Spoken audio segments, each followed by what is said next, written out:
இந்த தட்டா மட்டும் விவசாயத்துல இல்லைன்னா உலகத்துல உள்ள யாருக்குமே சாப்பாடு கிடைக்காதுன்னு சொல்றாங்க. இந்த மாதிரி சிலந்தி தட்டா வந்து உங்க வயல்ல இருக்கிறதுனால பயந்து போய் உடனே நீங்க வந்து பூச்சிக்கொல்லி அடிக்க வேண்டாங்க. உங்களோட வயலை சுத்தி வரப்புல வந்து நீங்க காராமணியை மட்டும் நட்டு வச்சா போதும். அந்த காராமணியை தேடி வந்து அசுவினி பூச்சிகள் வரும். அந்த அசுவினி பூச்சிகளை சாப்பிடறதுக்காக நல்லது செய்யக்கூடிய பயிர்களுக்கு நல்லது செய்யக்கூடிய பூச்சிகளான இந்த மாதிரி சிலந்தி, தட்டானு, அதோட இல்லாம பொறி வண்டி, இந்த மாதிரி நிறைய நல்லது செய்யக்கூடிய பூச்சிகள் வந்து அந்த அசுவினி பூச்சியை சாப்பிடணும்னு வந்து சொல்றாங்க.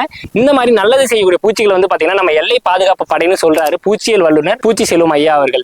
முள்ளால எடுங்கன்னு சொல்லிட்டு ஒரு பழமொழி இருக்கு. அதே மாதிரி தாங்க நல்ல பூச்சிகளை வச்சு நம்ம விவசாயத்துல கெட்டது செய்யக்கூடிய கெட்ட பூச்சிகளை ஈஸியா அழிச்சிடலாங்க. இந்த மாதிரி பூச்சிகளை பத்தியோ விவசாயத்துல இயற்கையா வந்து மகசூல் அதிகரிக்கிறத பத்தியும் எல்லா விஷயத்தையும் ஒரே இடத்துல வந்து ஈஷாவோட காவேரி கூக்குரல் இயக்கம் வந்து விவசாய கருத்தரங்களை நீங்க கத்துக்கலாம். வருஷத்துக்கு 1 கோடிக்கும் அதிகமான மரக்கன்றுகளை விவசாய நிலத்துல நட்டு விவசாயிகளுக்கு உதவியா இருக்கிற ஈஷாவோட காவேரி கூக்குரல் இயக்கம் வந்து பாத்தீங்கன்னா வர டிசம்பர் 27ஆம் தேதி ஒசூர்ல அதியமான் காலேஜ்ல வந்து ஒரு கருத்தரங்கம் நடத்துறாங்க. உங்களுக்கு விவசாய சம்பந்தப்பட்ட அனைத்து கேள்விகளுக்கும் நீங்க இங்க தெளிவா பதில்கள் வாங்கிக்கலாம். அதோட இல்லாம 1000க்கும் மேற்பட்ட விவசாயிகள் இந்த கருத்தரங்கத்துல கலந்துக்க போறாங்க. நீங்களும் கலந்துக்கணும் விருப்பப்படுறீங்கன்னா கீழே இருக்க நம்பரை கான்டாக்ட் பண்ணுங்க, இல்ல டிஸ்கிரிப்ஷன்ல கொடுத்துருக்க கூகுள் ஃபார்ம் ஃபில் பண்ணுங்க. விவசாயத்துல ஆர்வமா இருக்க உங்க ஃப்ரெண்டுக்கு இந்த வீடியோ மறக்காம ஷேர் பண்ணிடுங்க.